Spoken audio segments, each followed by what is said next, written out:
you want to be clean and smell good all day, watch this video. When you get in the shower, do a base clean. This is just using a typical bar soap or Castile soap to wash your body. This is gonna give you a base clean so that your body is actually like squeaky before you put all your smell good products on top of it. Otherwise, you're just like masking the scent and it's not really getting you clean. Then wash with your scented body wash. If you want the ultimate extreme clean, use an exfoliating towel like this one. This is gonna get you so clean. You can also exfoliate with the scent that's the same as your body wash, and that's gonna make your scent last all day. If you want your perfumes to stick and last, you're gonna wanna use a lotion or a body oil, something that kind of has some oils in it that the perfume can stick to, cling to, and make you smell good all day. If you wanna glow and have like a glistening, beautiful sheen on your body, use a body oil mixed with your lotion.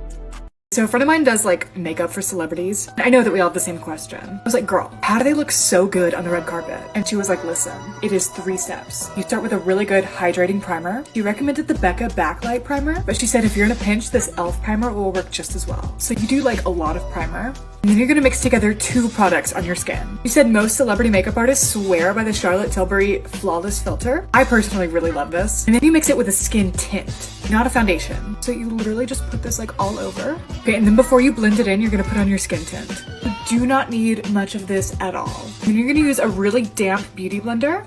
Oh my God. Like my texture is gone. And do you see this glow? So there you have it. If you're not curling your lashes like this, what are you doing? Like, look at that. You have to start crimping at the base and like roll it up your lash. And they look so good. The Lash Therapy Australia curler is the best. And if your lashes fall after you curl your lashes, that means your mascara is too heavy. So you have to brush it across the tips like this, and then you go in at the base and you wiggle it up. And then once you've coated your whole lash like this, then you take it from the top and curl up. And if it doesn't look a little messy, you did it wrong. So just take an end of the spoolie and sweep it away. And look how long they look. Everything was from Lash Therapy Australia. I've been using them for over a year and I have not changed. So perfect.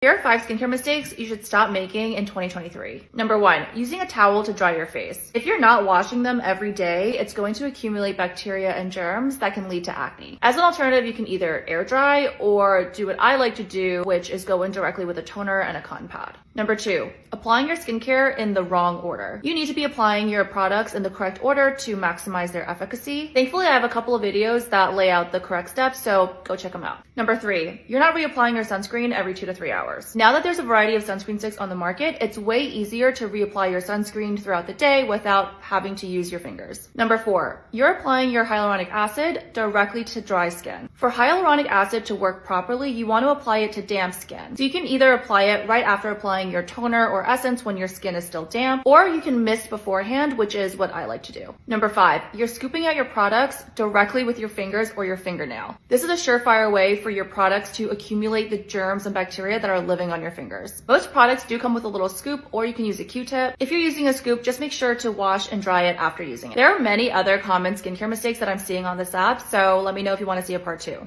Here are some mistakes I see people doing most commonly with hair oiling. Number 1 is oversaturating. I see a lot of people applying way too much oil on their hair, thinking the more oil I apply, the better it is for my hair. Applying too much oil will cause you to use more shampoo to wash it out, and this could actually dry out your hair and scalp. So you want to apply just enough to lightly coat your hair and scalp. So for myself, I apply 3 droppers of this much oil on my scalp and 3 more for the rest of my hair. Number 2 is not massaging enough. A lot of people massage their scalp for just 30 seconds and think that's enough.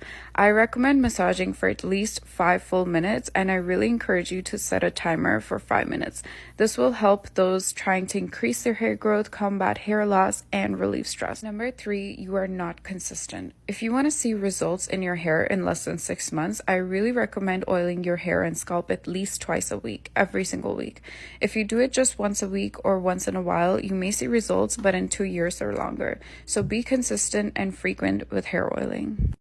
2 of these, 1 of these, 1 of these, 1 of these, 1 of these. That's all. Let's talk about 5 things you're doing wrong in your makeup routine. Hi, I'm Julie. I'm a South Florida makeup artist, and here are my makeup tips. Number 1 is to make sure you conceal your acne spots and your dark spots before foundation. If you conceal them afterwards, you might have different colors and different spots on your face, so do it beforehand and then the foundation will kind of give it an even coverage and tone. Number 2 is not blending your bronzer into your eyebrows. That sounds crazy, but listen, you need to blend your bronzer in your eyebrows because you don't want your bronzer to go like this and literally look like you have a U on your face. You need to make it look cohesive. Drag it into the brows, not your whole brows, but the arch and the tail of your brow. Yeah, get that bronzer in there, girl. If you are not wiping off the excess product from your brows, if you do your eyebrows after foundation, you're missing out.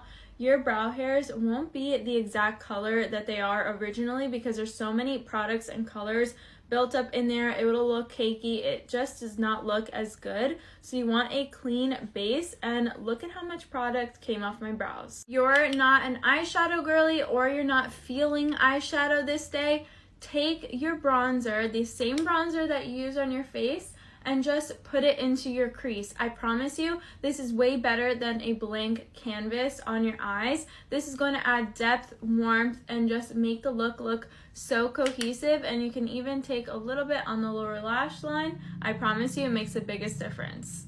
After setting your face, you need to powder it. Yup. I know, I sound crazy, but listen to me. You just take a little bit of your favorite finishing powder and you take it in the T-zone. This is going to help your makeup last even longer. It's not going to be cakey because it's a finishing powder, so it's super lightweight. And I'm just putting this in my T-zone, and this is going to like quadruple set your face. And those are my makeup tips. Let me know if you guys want to see another part. Bye. Do you guys ever blow dry your hair and then it looks a bit like this, like it still looks really frizzy on the top and you don't know why? So I've already done this little trick thing on this side of my head, and I want to show you how to do it on the other side because I think it's a really simple and easy way to just quickly get rid of frizz after you've blow dried your hair. By the way, I don't know where I got this trick from. I know I didn't make it up. I probably saw it online somewhere, but I've been doing it recently and it works really well. So all you need is a hairspray and then one of these like sort of hard bristle brushes. And then literally it's as simple as just spraying the brush. And then literally all you're going to do is just brush your hair.